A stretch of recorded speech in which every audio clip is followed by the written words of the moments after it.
और तीसरी करते हैं वो जिंदा महात्मा का रूप बनाकर, साधु संत का रूप बनाकर, ऋषि का किसी समय कभी किसी भी को मिल जाते हैं, उनको ज्ञान समझाते हैं। जैसे धर्मदास जी को मिले एक जिंदा महात्मा का रूप बनाकर, आदरणीय धर्मदास जी को मिले, आदरणीय नानक साहिब जी को मिले, आदरणीय गरीबदास साहिब जी को मिले, आदरणीय दादू साहिब जी को मिले, आदरणीय मुलुकदास साहिब जी को मिले, आदरणीय गीसादास साहिब जी को मिले। तो ये ऐसे मिलते हैं, ये तीसरे टाइप का शरीर है। तो वो 3 प्रकार के शरीरों का सबका धारण पोषण करने के लिए उनका वो मधुर प्यारा शरीर होता है। ये यहाँ स्पष्ट होगा। ऋग्वेद मंडल नंबर 9 सूक्त नंबर 1 का मंत्र नंबर 8 हमने पढ़ लिया कि उस पूर्ण परमात्मा को उग्र गतियां प्रेरणा करती हैं, और वो भासमान शरीर को, हल्का तेजपूर्ण शरीर को वह पुरुष यानी वो पूर्ण परमात्मा प्राप्त होता है। और उसका वो शरीर 3 प्रकार से होता है, सबका वारण करना, धारण पोषण करना, जिसमें 3 प्रकार के दूसरों का वारण करना माने कल्याण करने वाला वह मध्यम शरीर प्राप्त होता है। 3 शरीर धारण करता है, 3 प्रकार से हमारी शरीरों में लीला करता है। अब यहाँ जो दूसरे प्रकार का शिशु रूप धारण करके आता है उसका वर्णन है ये ऋग्वेद मंडल नंबर 9 सूक्त नंबर 1 मंत्र 9 का। ये शिशु रूप लिखा है, देनव माने गाय। यहां लिखा कि उस सोम स्वभाव वाले श्रद्धालु पुरुष को, देख कितना चाल बदल गई एकदम। ये इन्हें पता लग गया ये तो भगवान की महिमा आ गई और तुम निराकार बताते। ये देखो ऋग्वेद मंडल नंबर 9 और सूक्त नंबर 1 का मंत्र नंबर 1 में ये सोम माने परमात्मन, सोम माने परमात्मा सीधा है। और यहाँ ये बिचड़ गए, इन्हें तो ठेका ले रखा था दंगा करने का। ये देखा ऋग्वेद मंडल नंबर 9 सूक्त 1 के मंत्र नंबर हम अब 9 पाएंगे।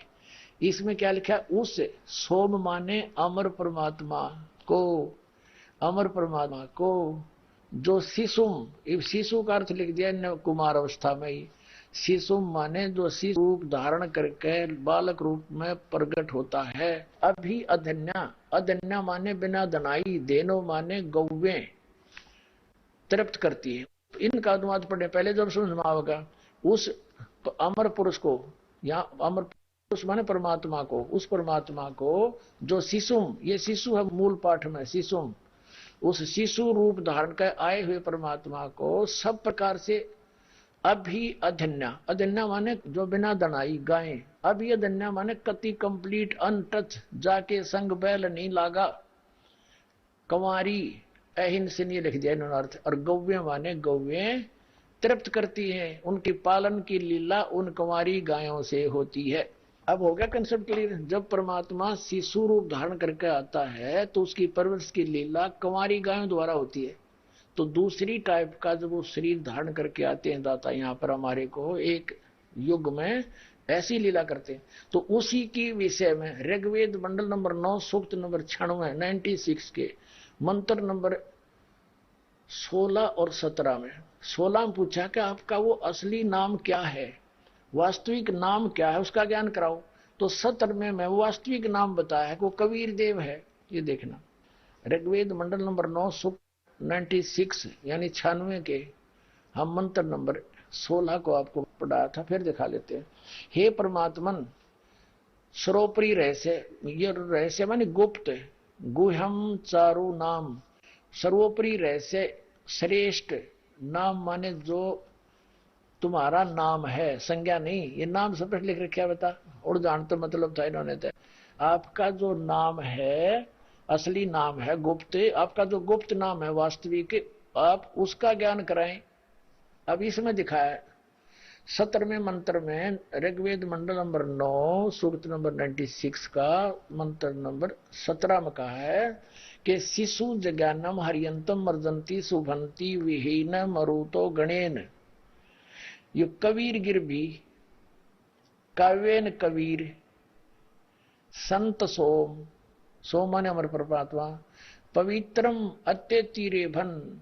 17वां श्लोक, इसमें कति कंसेप्ट क्लियर कर दिया। हाय हाय शिशुम, इसका अर्थ इन्होंने गलत कर रखा है। शिष्यति सूक्ष्म करोति प्रलय काले जगदीशति शिशुम परमात्मा, उस परमात्मा को। चलो शिशु माने उस शिशु बालक रूप में प्रकट होता है परमात्मा, फिर वो जानबूझकर जज्ञानम, जानबूझकर प्रकट होता ज्ञान देने के लिए। जय माने प्रकट होना, शिशु जज्ञानम। इसका अर्थ है कि उस परमात्मा को जज्ञानम जो शिशु रूप धारण करके प्रकट होता है, सदा प्रकट है नहीं, जो प्रकट होता है यहाँ आता शिशु रूप धारण करके है, जो अत्यंत कमनीय है, उसको उपासक लोग बुद्धि विषय करते हैं। और यहाँ देखना, उसका स्तुति द्वारा उसके गुणों का वर्णन करते हैं।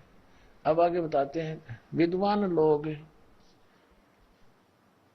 उस गतिशील परमात्मा का गुणों के गुणों द्वारा वर्णन करते हैं। अब देखना, और कवि लोग वाणी द्वारा। अब इन्होंने इस शब्द का विरानमाटी कर दी, कबीर गिरभी, कबीर गिरभी, ये गिरभी है, कबीर यू रह छोटा ऊपर यादा ऊपर लगा हुआ, इस कबीर गिरभी है, इसको पढ़ने में कबीर गिरभी। अब लिखना था कबीर वाणी, इसका लिखना था यहाँ पर, इसने दो भाषकों में बांट दिया, कवि माने कवि लोग, गिरभी माने वाणी द्वारा। यहाँ लिखना था वो कबीर वाणी द्वारा।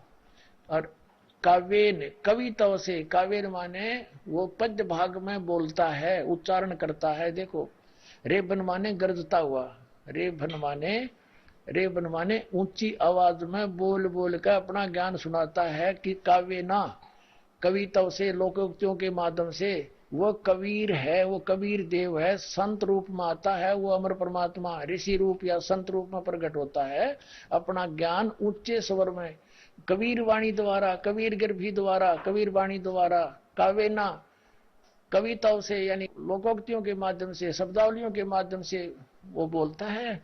वो अमर परमात्मा कबीर देव है, जो पवित्रम अत्यतीरे भन, ऊंचे स्वर में आवाज दे देकर बोलता है। और उसके बहुत गणे समूह, अच्छी आत्मा, मृता माने अच्छी आत्मा, उसके हिस्से से बहुत समूह में हो जाते हैं, बहुत गणे। अब देखो फिर पढ़े, और परमात्मा वाणी द्वारा, काव्य ना माने कविताओं से, स्तुति की होता काव्य, कविताओं